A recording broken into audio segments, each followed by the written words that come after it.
ትርጉሙ የሰይጣን ንግግር አይደለም ይላል እዚያው ላይ አያቸው አይደለ? ለምንድን ነው የክቡር መልእክተኛ ቃል ያላቸው? እርሱ በመልአክ በኩል ሳይሆን የሚወርድለት መልአክ ሳይሆን እየነገረው ያለው እየተናገረ ያለው ይህን ቁርአን ሰይጣን ነው እየመጣ የሚነግረው ብለው ነበር። አይ አይደለም፣ የተከበረው መልአክ ነው ገብርኤል ጅብሪል ነው እያለ አላህ ሱብሓነሁ ወተዓላ እየተናገራቸው ነው። እሺ ሲኦል ከተትካቸው ያለች ሰውዬ የቅድሟ ሰውዬ እግዚአብሔርን የድንግሎች ድርሻ ቁጥር አለ አይደለ? መጽሐፍ ላይ ምን ሊያደርጋቸው ሴቶች ማለት ነው። ስለዚህ ለእግዚአብሔር 32 ድንግል ሴቶች ይደርሱታል ማለት ነው። ምን ትላለህ? ወንዶች ተገለዋል ግደሉ ብሎ ሴቶች ደግሞ ከወንድ ጋር በመገናኘት የሚታወቁትን ግደሉ ተብሏል። ማን የቀረው ከሴቶች? ከወንድ ጋር በመገናኘት የማይታወቁት። ስለዚህ ከሰዎቹ ወይም ከሴቶቹ 32 ድንግል ሴቶች ለእግዚአብሔር ይደርሱ። ወንዱን ሁሉ ግደሉ አላቸው። የተማረኩትን የመጡትን ተመልከት። ግደሉ አለ ሙሴ ወንዶችን። ሴቶቹንስ ለሁለት ከፈላቸው። ወንድንም በመኝታ የሚያውቁትን ሴቶች ሁሉ ግደሉ አለ ሙሴ።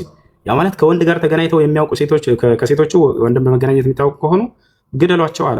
ወንድን የማያውቁትን ሴቶች ልጆች ሁሉ ግን ለራሳችሁ አድኗቸው አለ። ከወንድ ጋር እሺ። አብከር ሰላሙ አለይኩም ወራህመቱላሂ ወበረካቱ። ተመሰጠን እኮ ወላሂ። ወአለይኩም ሰላም። እንዴት ነው? አልሐምዱሊላህ። እንዴት ነው? ሰላም ነው? አለን አልሐምዱሊላህ አልሐምዱሊላህ። ጀዛከላ። እኔ እንደውም ኪታብ እኮ የጀመርኩላ መስለኝ ነበርና በጣም ደስ ይላል።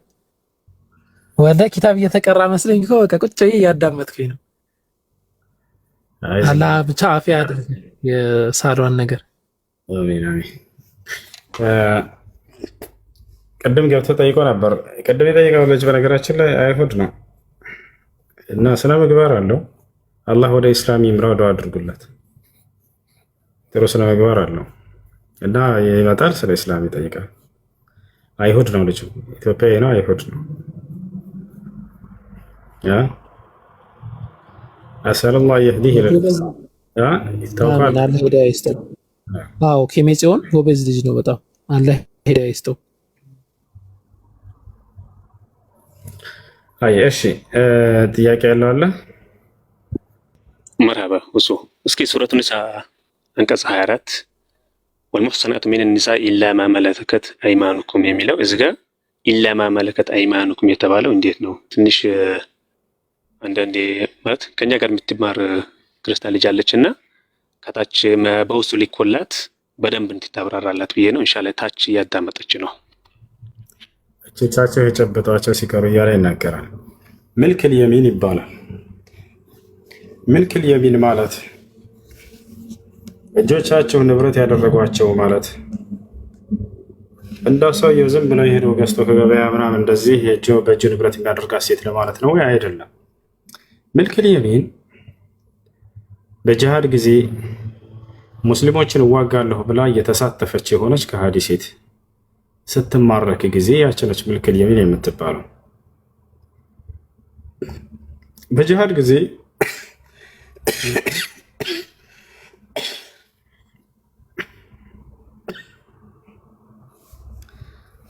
ከሃዲያኖች ከወንዶችም ሊሆን ከሴቶች እንዋጋለን ብለው ሙስሊሞችን ከተሳተፉ የዛኔ ከተሸነፉ ይማረካሉ አይደለ? ከተማረኩ በእነርሱ ላይ የሚኬድ አካሄድ አለ ራሱን የቻለ በጣም እዝነት የተሞላበት ምን ያክል ለሰው ልጅ አሳቢ የሆነ ዲን እንደሆነ የምትረዱበት የሆነ ክፍል ነው። እንዳውም እነሱ ሊዋጉ መጥተው ከኛ ግን የሚሆንላቸው ምንድነው የሚለውን እንመልከታ። አንድ ወንድ ወይንም አንድ ሴት ወይንም ወንዶችና ሴቶች ጂሃድ እናደርጋለን ሙስሊሞችን እንዋጋለን ብለው ከተሳተፉ የዛኔ ከተማረኩ ምን እንድናደርግ ያዘናል ኢስላም ወደሚለው እንምጣ። ምርኮኛን ግደለው የሚል ይሄ መጽሐፍ ቅዱስ ላይ ነው። ሌላ ምንም ምርጫ የለም። የተማረከን አካል ሙሴ ምን አለ? ነገር ግን አሁን የተማረኩትን ከወንዶች ሁሉ የተማረኩትን ግደሏቸው አለ። ከሴቶችም ልክ እንዲሁ የተማረኩትን ለሁለት ከፈላቸው ሙሴ እንደ መጽሐፍ ቅዱስ ማለት ነው።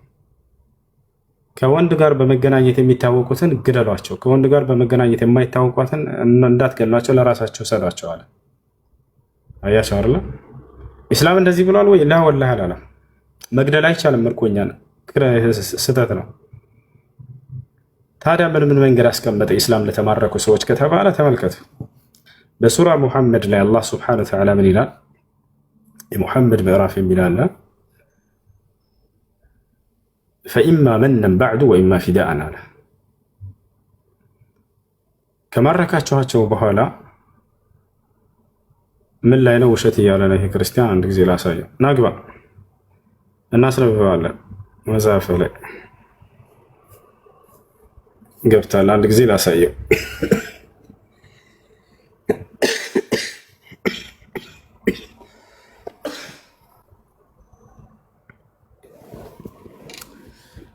አንዴ ላሳየው እስኪ። እንዴት ነህ? ደህና ነህ? እግዚአብሔር ይመስገን። ክርስቶስ የተመሰገነ ይሁን። ነኝ። እሺ ላሳየህ። እሺ መጽሐፍ ቅዱስ ይዘሃል? የለም ስልኬ ላይ ነው። ችግር የለም። በቃ እኛ ከፍትልሃለን። መክፈት ከቻልክ አንተ እንድትከፍት ምዕራፍና ቁጥር ብቻ እንሰጥሃለን። የማትችል ከሆነ እኛ ከፍተን እናሳያለን። አሳዩኝ እስኪ። እሺ እሺ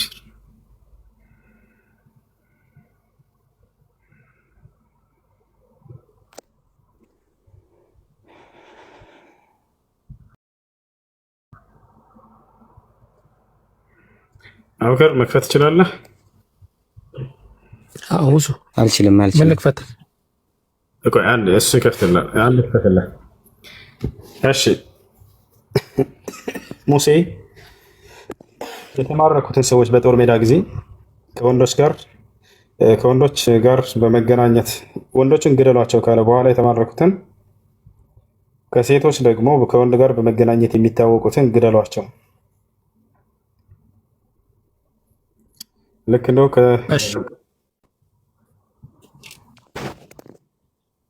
እሺ ኦሪት ዘኍልቍ ምዕራፍ 31 ቁጥር 16 ላይ ግለጠው። ኦሪት ዘኍልቍ ምዕራፍ 31 ኦሪት ዘኍልቍ ምዕራፍ 31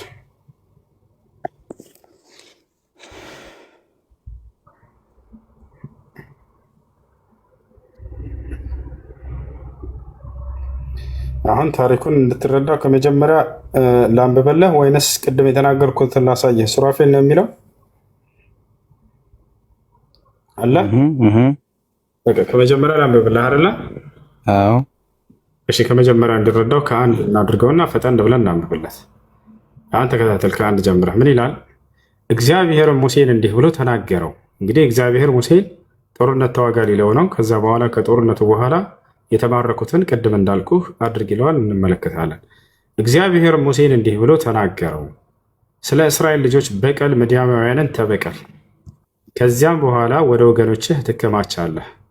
ሙሴም ሕዝቡን ከእናንተ መካከል ሰዎች ለጦርነት ይሰለፉ፣ ስለ እግዚአብሔር በቀል ምድያምን ይበቀሉ ዘንድ በምድያም ላይ ይሄዱ ብሎ ተናገረ። ከእስራኤል ነገዶች ሁሉ ከየነገዱ 1000 ሰው ወደ 1000 ሰራዊት እንቀጥል። ከእስራኤልም አእላፋት 12000 ከየነገዱ 1000 ለጦርነት የተሰለፉ ሰዎች ተሰጡ ይላል። 12000 ሰራዊት መጡ። ሙሴም ከየነገዱ 1000 ወደ ጦርነት ሰደደ። እነርሱንና የካህኑን የአልዓዛርን ልጅ ፊንሐስን ወደ ጦርነት ሰደዳቸው።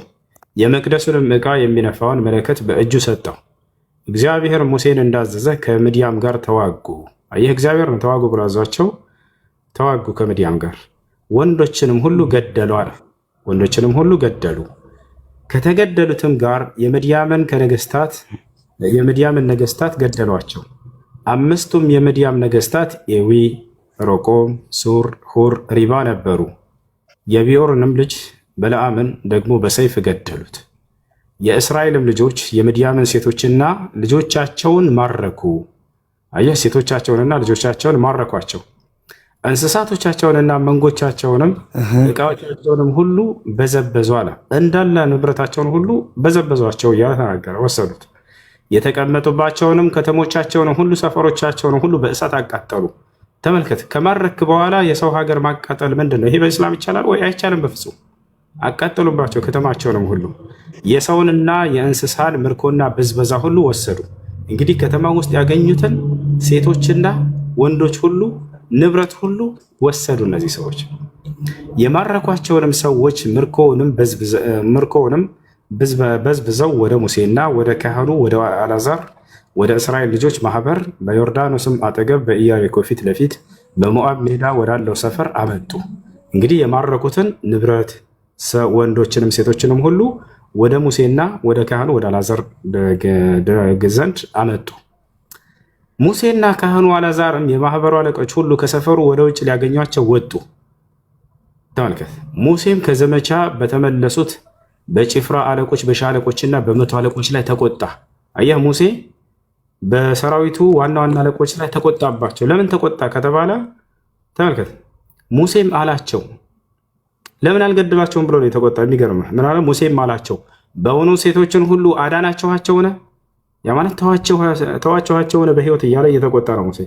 እነሆ እነዚህ በፌጎር ምክንያት በበለዓም ምክንያት እግዚአብሔርን ይበድሉ ዘንድ ለእስራኤል ልጆች እንቅፋት ሆኑ።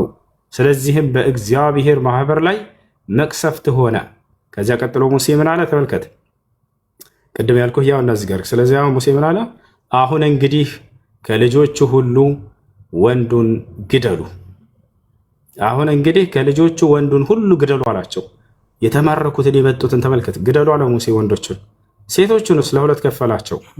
ወንድንም በመኝታ የሚያውቁትን ሴቶች ሁሉ ግደሉ አለ ሙሴ። ያ ማለት ከወንድ ጋር ተገናኝተው የሚያውቁ ሴቶች ከሴቶቹ ወንድን በመገናኘት የሚታወቁ ከሆኑ ግደሏቸው አለ። ወንድን የማያውቁትን ሴቶች ልጆች ሁሉ ግን ለራሳችሁ አድኗቸው አለ። ከወንድ ጋር ተገናኝተው የማያውቁ ከሆነ ከሴቶች እነዚህን ለራሳችሁ አድኗቸው፣ ለራሳችሁ ሰዷቸው አለ። ስለዚህ በምርኮ ጊዜ ምንድነው የሚደረገው? ወንዱን ሁሉ ለምን አልገደላችሁም ብሎ ሙሴ ተቆጣ። ወንዶቹን ግደሉ አለ። እዚያው ተረፈረፉ፣ ተገደሉ። ሴቶቹን ለሁለት ከፈላቸው ሙሴ። ምን አደረገ? ድንግል ያላቸውና የሌላቸው። ያ ማለት ከወንድ ጋር በመገናኘት የማይታወቁና ከወንድ ጋር በመገናኘት የሚታወቁ። ስለዚህ ከወንድ ጋር በመገናኘት የሚታወቁ ከሆነ ግደሏቸው አለ ሙሴ። ተገደሉ።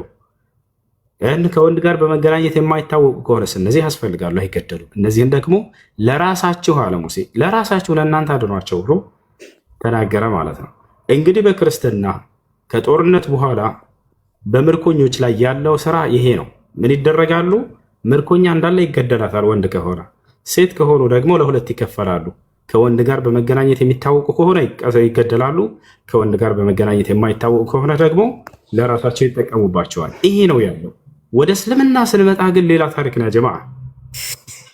ወደ እስልምና ስትመጣ እንዴት ነው? ቆይ እስኪ ጥያቄ ቆይ አንዴ። እሺ ብሉይ ኪዳን እኮ አብዛኛው ፐርሰንቱ እናንተ ትወስዱታላችሁ። ቆይ እኛ ከዚያ አንወስድም። የእኛን እኮ ልነግርህ ነው። አሁን የእኛን ልነግርህ ነው። አላዳመጥክም። እሺ ታዳምጣለህ። ሌላ ነገር ልጨምርልህ፣ ሌላ ሰርፕራይዝ። አሁን የቀሩት እንስሳቶችን ስንት ነው የሚከፋፈሉት ወደሚለው ደግሞ መንገረህ ምን እንደሚል መጽሐፍ ቅዱስ አሁን እንስሳቶች ምናምን ስለ እናንተ ደግሞ እስኪናወራ እንሄዳለን። ችግር የለውም። እንስሳቶችን ለማን እንተዋቸው? የተማረኩ እንስሳቶች አሉ አይደለ?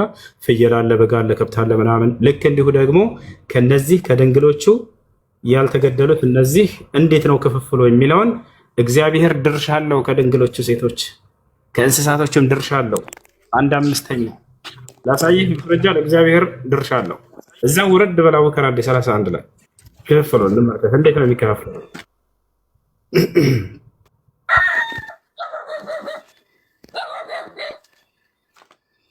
እሺ ተመልከቱ።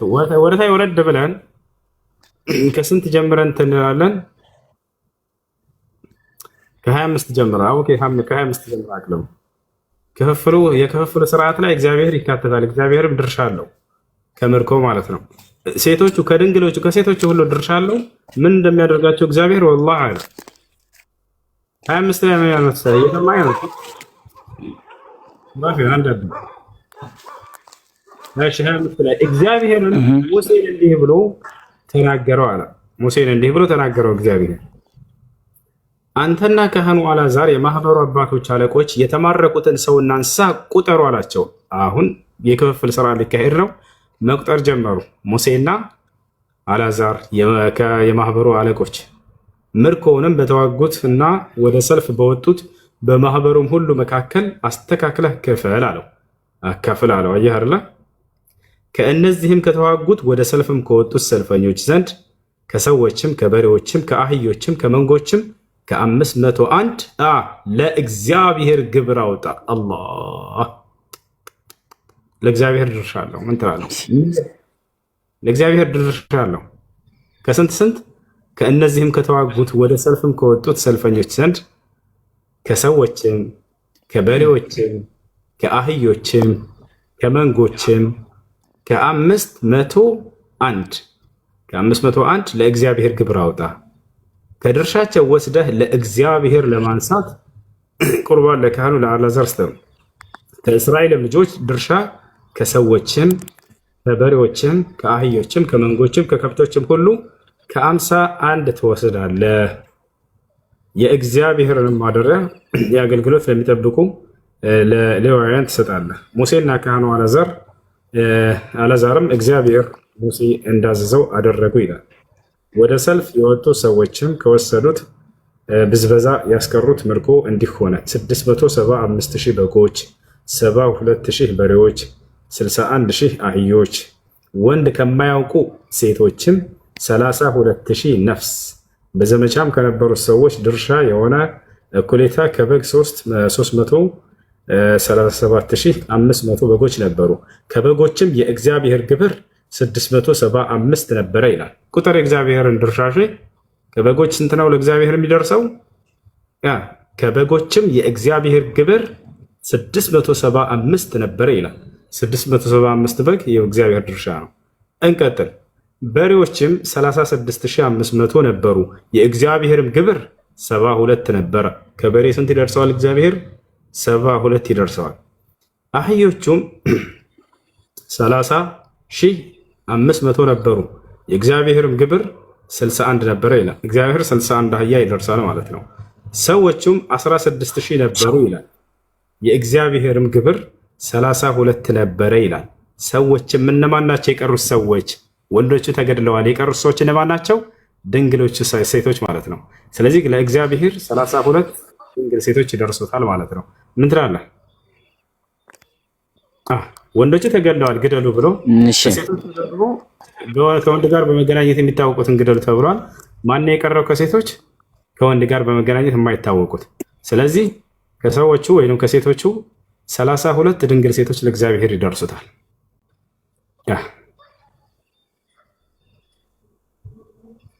አላህ ነው ለእግዚአብሔር። እኛም እንጠይቅ እንጂ እድል ይሰጠን እንጠይቅ እኛም። እሺ እግዚአብሔር ምን ሊያደርጋቸው ነው እነዚህን ድንግል ሴቶች? እሺ በቃ ጥያቄ እንጠይቅ። እሱን ተው ችግር የለም። የኔን ጥያቄ ልጠይቅሽ። አበያ እሺ ጠይቅሽ ጥያቄ ምንድን ነው?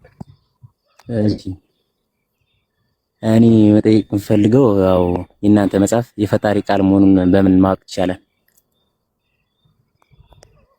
እሺ አንድ መለኮታዊ መጽሐፍ የፈጣሪ ቃል ነው ሊባል የሚያስችለው ነጥቦችን ታውቃለህ? አንተ በምትፈልገው ነጥብ ላስረዳ ወይንስ እኔ ዝም የኔን መልስ ልመልስልህ? አይ ትክክለኛ ያለውን መጽሐፍ ላይ ያለውን ችግር የለውም። የፈጣሪ ቃል የሚያሰኘው ነገር አንደኛ በውስጡ የተነገሩ ድንቅ ተአምራቶች እንዲሁም ደግሞ ትንቢቶች ተነግረው መፈጸማቸው። መቼም ትንቢት ከእውነተኝነት ማረጋገጫ መካከል አንደኛው ነው። አምላክና ነቢያት ትንቢትን ይናገራሉ፣ በተናገሩት መሰረት ይፈጸማል። ያ በውስጡ የተነገሩ ትንቢቶች በትክክል መፈጸማቸው እውነት መሆኑን ያረጋግጥልሃል። ከዚያ መካከል አንድ ትንቢት ልስጥህ። አላህ ሱብሓነሁ ወተዓላ ከየትኛው መጽሐፍ ነው ትንቢቱ ያለ? እዛ መጽሐፍ ከየትኛው መጽሐፍ ነው ትንቢቱን ያነቡት? ቁርአን ላይ ቁርአን ላይ። አይ ከቁርአን በፊት እኮ ትንቢቱ የተነገረ። ስማኝ፣ ከቁርአን በፊት አይደል ትንቢቱ የተነገረ? ለዚህ ነው እኮ አንድ መጽሐፍ እውነተኛ አምላክ መጽሐፍ የሚያሰኘው ምን ምን መስፈርቶችን ሲያሟላ ነው ታውቃለህ ያልኩህ። ለዚህ ነው አሁን አልተረዳህም። አሁን መጽሐፍ ቅዱስ እውነተኝነቱን ምንድነው የሚያረጋግጠው? ከአምላክ ዘንድ መምጣቱን ብለህ በውስጡ እግዚአብሔር የሆነን ትንቢት ተናግሮ በተናገረው መሰረት መፈጸሙ የአምላክ ቃል ያድርገዋል ልትል ትችላለህ አይደለ? ለምሳሌ አምላካችን አላህ ሱብሓነሁ ወተዓላ በቁርአን ላይ እንዲህ ይሆናል ብሎ ተናገረ። ያ ነገር በዚያው በዘመናቸው ሲፈጸም ተመለከቱት። ይህንን በተግባር እንደተፈጸመ ሁሉ ነገር እናሳያለን። እንደኛ እሱ ነው። ለምሳሌ እስኪ ለምሳሌ ላስረዳህ ነው። ለምሳሌ አምላካችን አላህ ሱብሓነሁ ወተዓላ ነቢያችን ሰለላሁ ዐለይሂ ወሰለምን ከመካ ወደ መዲና ሲያሳድዷቸው ጊዜ የመካ ሹማምንቶችና ንጉሶች የዛኔ ከማንም በላይ ነበሩ። ነቢ ሰለላሁ ዐለይሂ ወሰለምና ተከታዮቻቸው በጣም ደካማ ነበሩ። ውጣላቸው፣ አሳድዷቸው። የዛኔ እየሄዱ እያለ ገና እየሄዱ ቁርአን ወረደ። የሚገርምህ ወዲያው ተመልሰህ እኔ መልስሃለሁኝ ብልም አድርገህ ትነሳባቸዋለህ፣ እነዚህ ሹማምንቶችና ንጉሶችም የበታች ይሆናሉ ብሎ አላህ ሱብሓነሁ ወተዓላ ቃል ገባላቸው። በቁርአን ላይ ምን ይላል? ኢነ ለዚ ፈረደ ዐለይከ ልቁርአን ለራዱከ ኢላ መዓድ። ሙሐመድ ሆይ ያ ቁርአንን በአንተ ላይ ያወረደልህ ጌታህ አላህ ወደ መካ ወደ መጀመሪያ ቦታ ወደ ሀገርህ ይመልስሃል ብሎ ቃል ገባላቸው። ይሄን ቁርአን እያነበቡ ሄዱ። ነብዩ ሰለላሁ ዐለይሂ ወሰለም ሲያሳድዷቸው ወዲያውም ይሄ ትንቢት ተፈጸመ። ማነው ቃል ይገባል? አምላክ አላህ ሱብሓነሁ ወተዓላ። ማነው ቃል ይገባለት? አላህ። ማን? አላህ። ኦኬ። ስለዚህ ያለ አይቶታል ማለት ነው። አምላክ አላህ ሱብሓነሁ ወተዓላ። አዎ ይሄንን ምን አይቶታል ማለት ነው። አላህ ነው አናገራቸው፣ በንግግር ደረጃ ገለጠላቸው ሚላለ አምላክ አላህ ሱብሓነሁ ወተዓላ አይቶታል ሲያናግር ሚላለ ሲያወራሱን አላህ ያናግራቸው። አላህ ሲያወራው መሐመድኛ የት ላይ ነው ያናግራቸው ነው ማለት ያናግራቸዋል። በአምስት መንገድ አላህ ያናግራቸዋል እርሳቸውን። አንደኛ በቀጥታ ያናግሯቸዋል። እሱን ፈልገህ ነው አናግሯቸው እያወራህ ያለው ተራሱ አልገባም። ትንቢትን ተናግሮ አምላክ አላህ ያ ትንቢት ተፈጸመ እያልኩህ ነው። ይህ የቁርአንን እውነተኝነት ከሚያረጋግጥ አንደኛው ነው። እስከ እንደገና ቀየርክና ያናግረዋል ወይ አላህ ያናግሮታል ወይ አይቶታል ወይ ምናምን ከፍ ያኔ እንዴት እናስረዳ? አይ እኔ የመልእክተኛው ቃል እንደሆነ ማውቀው ብዬ ነው እኮ እኔማ ቁርአን ወደዛ ትሄዳለህ። አብሽር አሁን ላስረዳ። እሺ መረዳት ትፈልጋለህ? የመልእክተኛው ቃል የሚለውን ልመልስልህና ትወርዳለህ። አስረዳኝ ስለ መልእክተኛው ቃል እያነበብክ እያሳየኝ። እሺ አለው እነሆ ለቀውሉ ረሱልን ከሪም ይላል በቁርአን ላይ እርሱ የክቡር መልእክተኛ ቃል ነው የሚለው ነው አይደል? መልእክተኛ ማለት ምን ማለት ነው?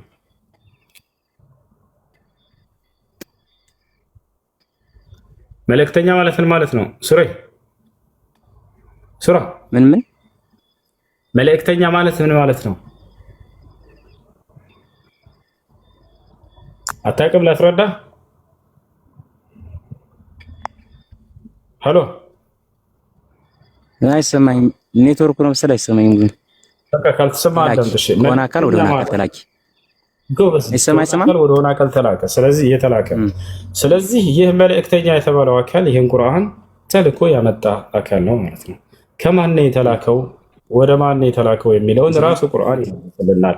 ወኢነሁ ለተንዚሉ ረቢል ዓለሚን ነዘለ ቢሂ ሩሑል አሚን ዐላ ቀልቢከ ሊተኩነ ሚነል ሙንዚሪን ይላል። ይህ ቁርአን ከዓለማቱ ጌታ ከአላህ ዘንድ የተወረደ ነው። ማን ነው ያ መልእክተኛ መካከል ላይ ሆኖ ለነቢዩ ሙሐመድ ሰለላሁ ዐለይሂ ወሰለም ያወረደው? ታማኙ መንፈስ መልአኩ ገብርኤል አወረደው። ጅብሪል ዐለይሂ ሰላም ነዘለ ቢሂ ሩሑል አሚን ታማኙ መንፈስ መልአኩ ገብርኤል አወረደው ይላል። አየህ እርሱ ማለት የገብርኤል ቃል ነው ማለት ነው። ማን የተናገረው? ቁርአንን ተናግሮታል ወይ ገብርኤል ብንል ተናግሮታል። እሱ ስለተናገረው ነው ወደ እርሱ የተጠጋው። ተናግሮታል። እሱ ባለቤት ነው። ቁርአን የመልእክተኛው ቃል እንደሆነ የተጻፈ አይደል? ስለዚህ የገብርኤል ቃል ነው ማለት ነው። ባለቤት እሱ ነው አይደለም? የገብርኤል ቃል ነው ወይ ገብርኤል ተናግሮታል ወይ ከተባለ ገብርኤል ተናግሮታል፣ የገብርኤል ቃል ነው ቢባል ችግር የለውም። የመልእክተኛ ቃል ነው። መልእክተኛ እየተናገረው ነው። ስማኝ እሺ፣ አንዴ ምንድን ነው የምሰማ? አሁን ይሄን ተናገርኩህ ገብቶሃል ማለት? አይ መልእክተኛው ቃል ነው ተነጋገርን እኮ ያለ ቃል የለም፣ የገብርኤል ቃል ነው። አሁን ያልኩት ምንድን ነው? እስኪ ምን አሁን ያልኩት ቃል ምንድን ነው? ድገመው።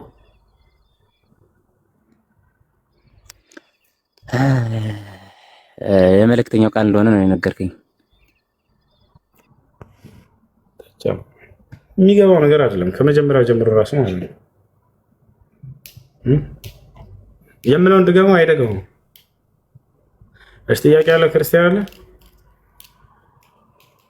አይ እሺ፣ ለማንኛውም ላስረዳችሁ። በአንድ መንገድ ሳይሆን በብዙ መንገድ ላስረዳችሁ። ይሄን እሺ አንደኛ ቁርአን አላህ ስብሐነሁ ወተዓላ ከላሙላህ የአላህ ቃል ብሎ በሱረቱ ተውባ ላይ ገልጾታል።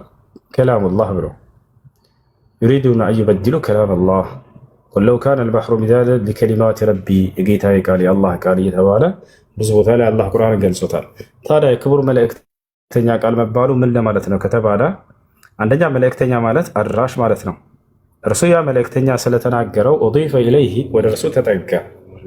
ለምንድን ነው ወደ እርሱ የተጠጋው ወደሚለው እንምጣ። ከሃዲያኖች በነቢያችን ሰለላሁ ዐለይሂ ወሰለም ጊዜ ወደ ነቢዩ ሙሐመድ ሰለላሁ ዐለይሂ ወሰለም ከአምላክ ዘንድ የሚያመጣለት ይህን ቃል ሰይጣን ነው የሰይጣን ቃል ነው ብለው ይዋሹ ነበር። ለታቻለ አይደለ ምን ይሉ ነበር?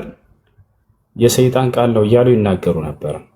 ሰይጣን ነው ከፈጣሪ ዘንድ አወረደለት የሚባለው እያሉ ይዋሻሉ።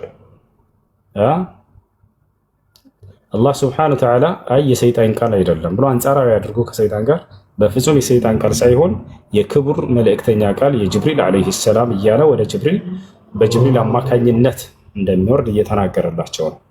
ይሄን የተናገርከው ማስረጃ አለ ከተባለ እዛው ላይ ወረድ ብላቸው ይሉት ወማ ሁወ ቢቀውሊ ሸይጣን ረጂም ይላል።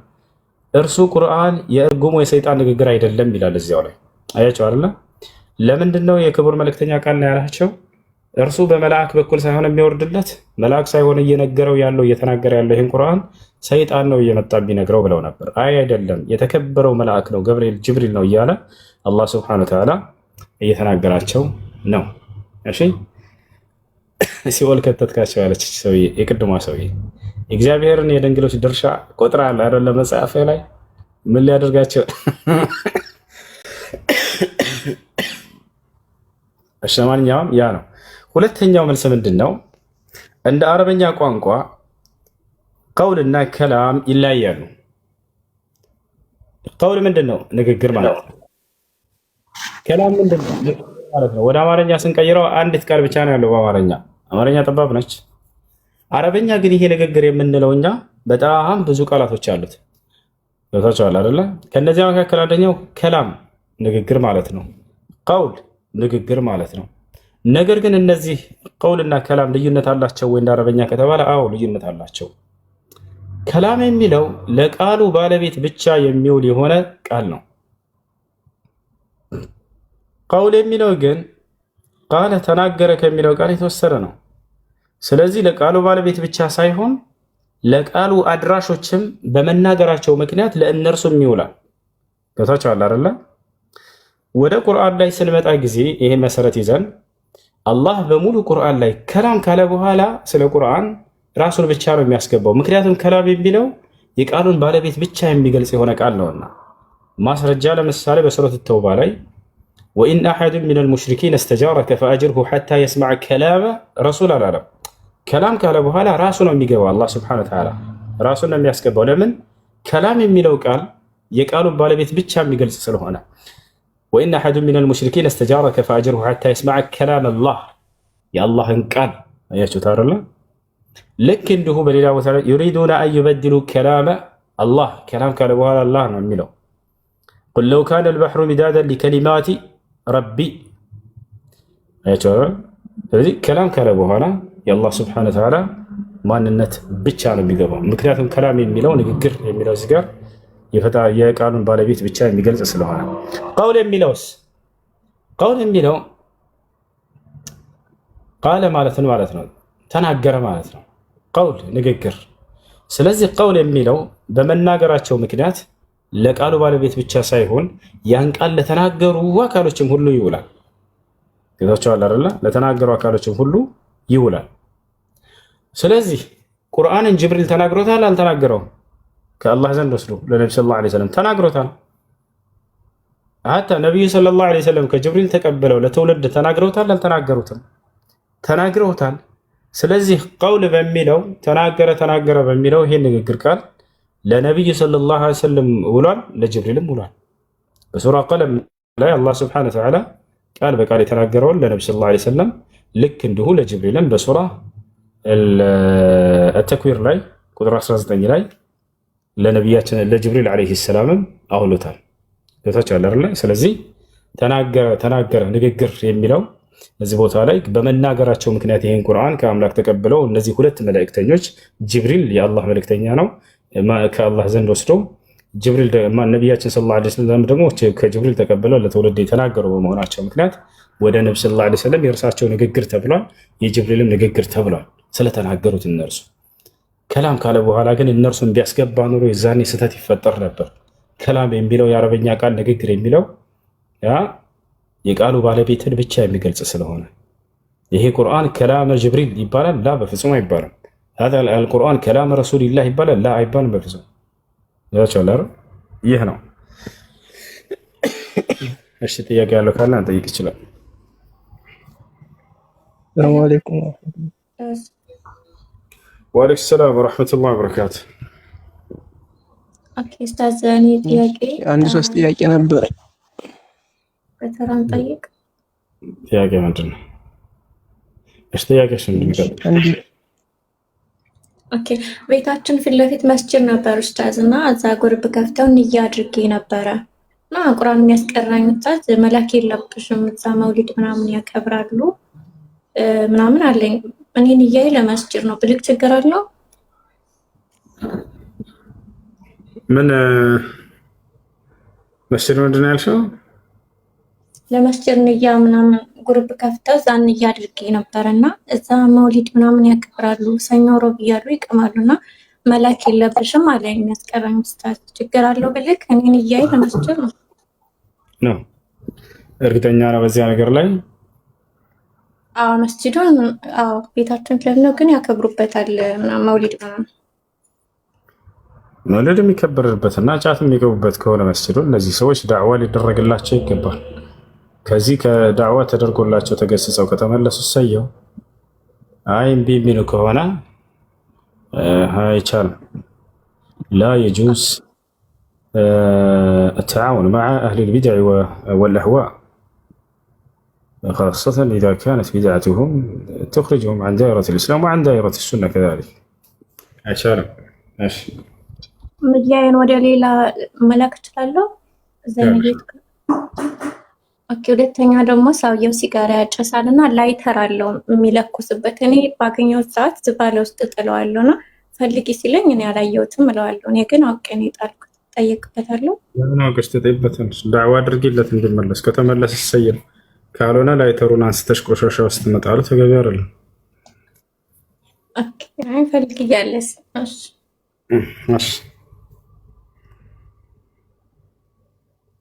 እሱ እሺ ቀጥሉ። እሺ የመጀመሪያው ጥያቄ ፊቄ ከስንት ጊዜ በኋላ ነው የመጣበት ጊዜ ምን ላይ ነው?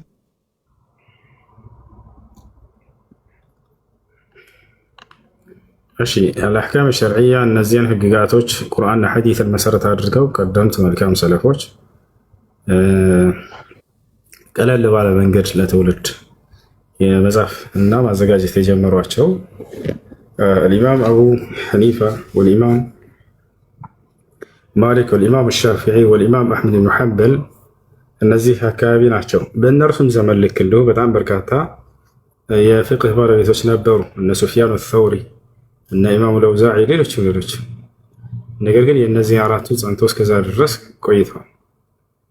ያን ይመስላል።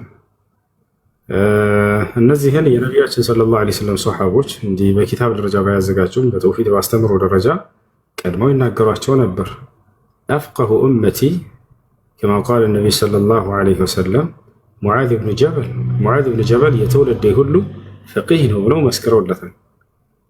ከዛሊከ ኡሙል ሙእሚኒን ዓኢሻ ረዲየላሁ ዐንሃ እናታችን ዓኢሻ እንዲህ ኪታብ ጽፋ ባታዘጋጅም በራሷ በአስተምህሮ ደረጃ በጣም በርካታ ፍቅሃዊ ትምህርቶችን አስተምራለች። ሁዘይፋ ብኑል የማን ከዛሊክ ልክ ማን ነው ሙዓዝ ብን ጀበል ልክ እንዲሁ የትውልዴ ታላቁ ፈቂህ እርስ ነው ብለው ነቢያችን ሰለላሁ ዐለይሂ ወሰለም አስተምሯል። ሁለተኛው ጥያቄ ደግሞ ጉግል አሁን አብዛኛውን አብዱላህ የሚለውን የእግዚአብሔር ልጅ ወይም ባሪያ ብሎ ብሎታል። ጉግል ቢሳሳት ሐዲሱ ተሳሳተ እንለውም መቼም። ጉግል ላይ የተመረከዙ ሰዎች ይጠፋሉ። እንትን አረበኛውን ቃል ካላወቁ ከባድ ነው እና ጉግል እንትን ላ ዩዕተመድ ዐለይህ እርሱን መያዝ እንደ አስል መሰረት አድርጎ ስህተት ነው። እሺ ሶስተኛው ጥያቄ አርህማን ዐለል ዐርሽ እስተዋ በሚለው ሐዲሱ የተነተነበት ቦታ ላይ ካለ እና ቁጥሩ ብትነግረኝ። መርሐባ ረሕማኑ ዐለል ዐርሽ እስተዋ አብዛኛው ከአላህ ከአርሽ በላይ ከፍ ብሏል ይላል። ታቢዕዮች የተረጎሙት ትርጓሜ አለ። አቡልዓሊያ እና ሙጃሂድ ዐላ ወርተፈዐ ብለው ተርጉመውታል። ከሁሉ በላይ ሆነ፣ ከሁሉ በላይ ከፍ አለ ብለው ተርጉመውታል። እሱን ላሳየ አንድ የምንጭላት አለ።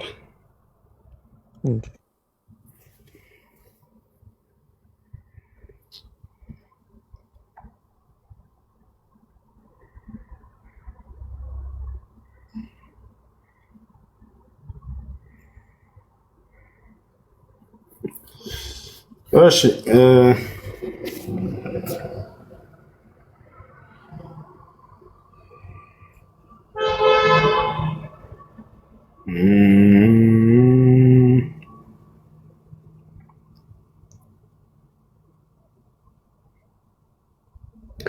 قال أبو العالية استوى إلى السماء ارتفع، وقال مجاهد استوى على العرش، وقال البغوي رحمه الله تعالى ثم استوى إلى السماء. قال ابن عباس وأكثر مفسر السلف أي ارتفع إلى السماء.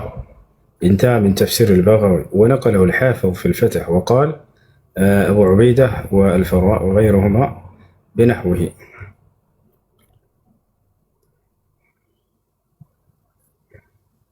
ماشي.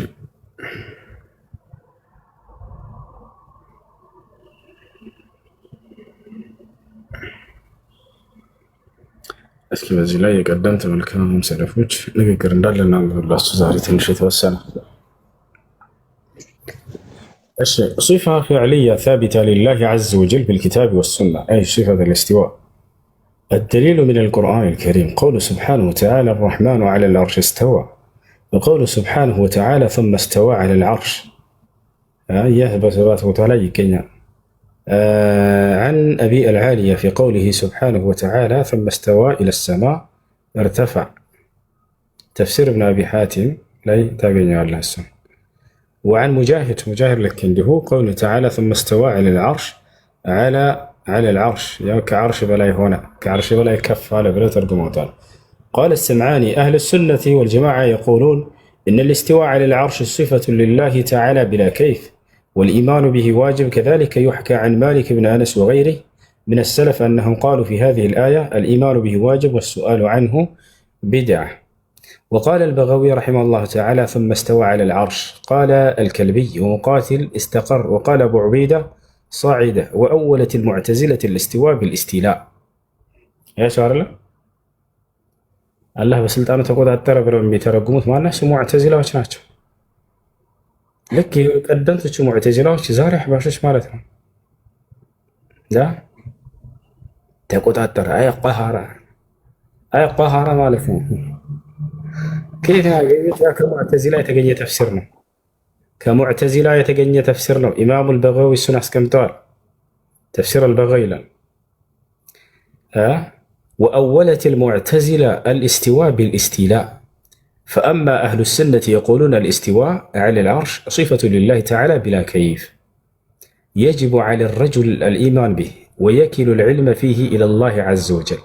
وسأل رجل مالك بن أنس قوله سبحانه وتعالى الرحمن على العرش استوى كيف استوى، فأطرق برأسه مليا وعلاه الرحضاء، ثم قال الاستواء غير مجهول والكيف غير معقول والإيمان به واجب والسؤال عنه بدعة، وما أظنك إلا ضالا، ثم أمر به فأخرج. وروي عن سفيان الثوري والأوزاعي والليث بن سعد وسفيان بن عيينة وعبد الله بن المبارك وغيرهم من علماء السنة في هذه الآيات التي جاءت في الصفات المتشابهات أمروها كما جاءت بلا كيف. والعرش في اللغة هو السرير، وقيل هو ما علا فأظل، ومنه عرش الكرم. بس مقدم كان سلفوش من دار المملكة والسلام. وقال ابن رشد من قالوا أما من قال إن الاستواء بمعنى الاستيلاء فقد أخطأ. ይሄ አላህ በስልጣኑ ተቆጣጠረ ምናምን አይነት ነገር ብለው ቢተረጉሙ ሰዎች ተሳስተዋል ይላል። ሊአነ ልእስቲላላ የኩኑ ኢላ ባዕደ ልሙጋለባ ወልሙቃሃራ ወላሁ የተዓላ ዐን ዩጋሊበሁ አሐድ وحمل الاستواء على العلو والارتفاع أولى ما قيل كما يقال استوت الشمس في كبد السماء أي علت.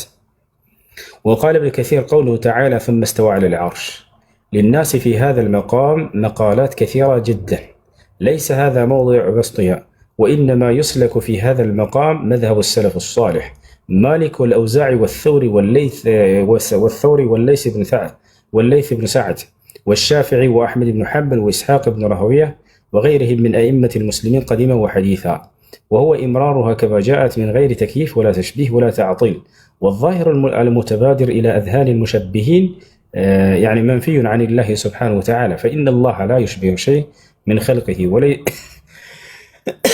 وليس كمثل شيء وهو السميع البصير بل الأمر كما قال الأئمة منهم نعيم بن حماد الخزاعي شيخ البخاري من شبه الله بخلقه فقد كفر ومن جحد ما وصف الله به نفسه فقد كفر وليس فيما وصف الله به نفسه ولا رسوله تشبيه فمن أثبت لله تعالى ما وردت به الآيات الصريحة والأخبار الصحيحة على الوجه الذي يليق بجلال الله تعالى ونفى عن الله تعالى النقائص فقد سلك سبيل الهدى. ومن أقوال العلماء في إثبات صفة الاستواء لله سبحانه وتعالى قال أبو حنيفة نقر بأن الله تعالى على العرش استوى. أبو حنيفة من قالوا الله كعرش بلا يكفن لا النار قتال لا من غير أن يكون له حاجة كرسوم لما ينت قداي سينرى. وقال الشافعي في وصيته هذه وصية محمد بن إدريس الشافعي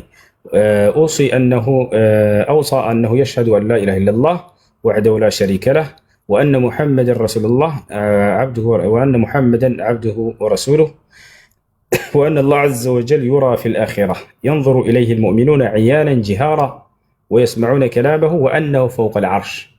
إمام الشافعي من قالوا ارسو الله كعرش بلاينو بالوكال بقال الناكرانو. وقال أيضا القول في السنة التي أنا عليها ورأيت أصحابنا عليها أهل الحديث الذين رأيتهم فأخذت عنهم مثل سفيان ومالك وغيرهما الإقرار بشهادة لا إله إلا الله وأن محمد رسول الله وأن الله على عرشه في سمائه. الله كعرش بلاينه كسماية تشبه بلاينه يقرب من خلقه كيف شاء عند فلق بس من قدر ولا فترة بكربان. وقال أحمد بن حنبل من قالوا وقد عرف أهل العلم أنه فوق السماوات السبع የእውቀት ባለቤቶች በእርግጥም አውቀዋል እርሱ አላህ ከሰባቱ ሰማያት በላይ እንደሆነ ይላል ኢማሙ አሕመድ። الكرسي والعرش واللوح المحفوظ والحجب وأشياء كثيرة لم يسميها. وقال الدارمي رحمه الله تعالى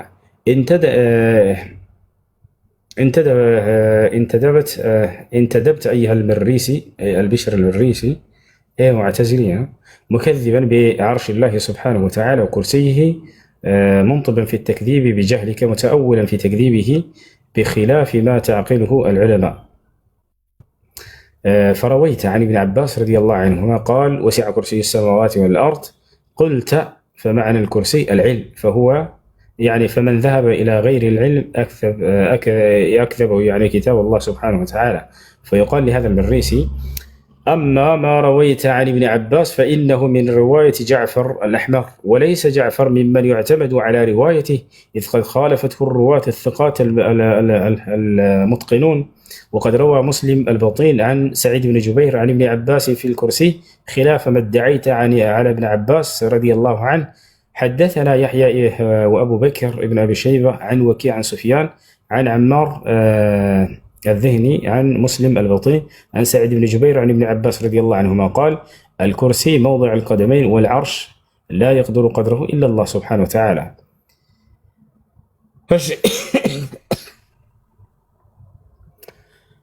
هنا مثلا እንዳለ እነዚህ ቀደምት መልካም ሰለፎች አላህ ከአርሽ በላይ መሆኑን የተናገሩ ናቸው። وقال أبو حاتم الرازي مذهبنا واختيارنا اتباع رسول الله صلى الله عليه وسلم وأصحابه والتابعين ومن بعدهم بإحسان وترك النظر في موضع بدعهم والتمسك بمذهب أهل الأثر مثل أبي عبد الله أحمد بن حنبل رحمه الله تعالى وإسحاق بن إبراهيم وأبي عبيد القاسم بن سلام والشافعي ولزوم الكتاب والسنة والذب عن أئمة والذب عن الأئمة المتبعة لآثار السلف واختيار ما اختاره أهل السنة والجماعة في جميع الأمصار مثل مالك بن أنس في المدينة والأوزاعي بالشام والليث بن سعد بمصر وسفيان الثوري وحماد بن زياد بالعراق أن الله على عرشه الله كعرشه ولا ينو بائن من خلقه كفطرته يراكنه እኛ ቁጭ ብሏል አላለ ለዛቻ አርሽ ላይ ቁጭ ብሏል ብለው ይናገራል ይላል احنا ما قلنا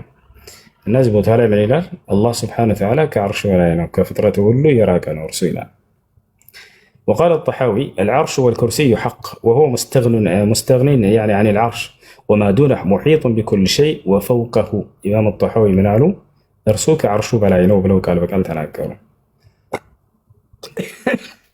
وقال أبو بكر الإسماعيلي اعلموا رحمنا الله وإياكم أن مذهب أهل الحديث أهل السنة والجماعة يعتقدون أن الله مدعو بأسمائه الحسنى وموصوف بصفاته التي سمى ووصف بها نفسه ووصفه بها نبيه صلى الله عليه وسلم وأنه عز وجل استوى على العرش رسول الله كعرش بلا كف بلا كيف فإن الله تعالى انتهى من ذلك إلى أنه استوى على العرش ولم يذكر كيف كان استواؤه وقال ابن أبي زيد القيرواني أبي زيد القيرواني عقيدة السلف أصحاب الحديث من الكتابات شولاي منالو إن الله إله واحد الله أندم لكنه لا إله غيره كرسوج للأملاك إلا ولا شبيه له لرسوم سيئلا ولا نظير له لرسول فتيلهم ولا ولد له لرسول جيلهم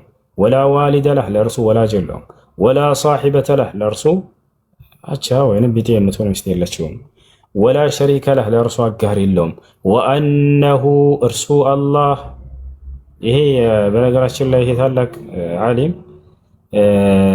ابن أبي زيد القيرواني سوسمته أسرى متهجر عليه يتولدنا كسوستو كفل زمانات 10 ዓመት ብቻ ነው ራቅ ያለው ምን እንደሚል ተመልከቱ وأنه إرسو الله فوق عرشه كعرش በላይ ነው بذاته بذاته بماننته الله سبحانه وتعالى كعرش በላይ ነው ቃል በቃል ማለት فوق عرشه المجيد بذاته بذاته كعرش በላይ ነው ብሎ ተናግሯል وقال أيضا لكن دي عالم السنن من على مما أجمعت عليه الأئمة من الأمور الديانة ومن السنن التي خلافها بدعة وضلالة أنه فوق سماواته على عرشه دون أرضه وأنه في كل مكان بعلمه وأن لله سبحانه وتعالى كرسيا كما قال عز وجل وسع كرسيه السماوات والأرض ومما جاءت به الأحاديث أن الله سبحانه وتعالى يضع كرسيه يوم القيامة لفصل القضاء قال مجاهد كانوا يقولون ما السماوات والأرض في الكرسي إلا كحلقة ملقى على فلاه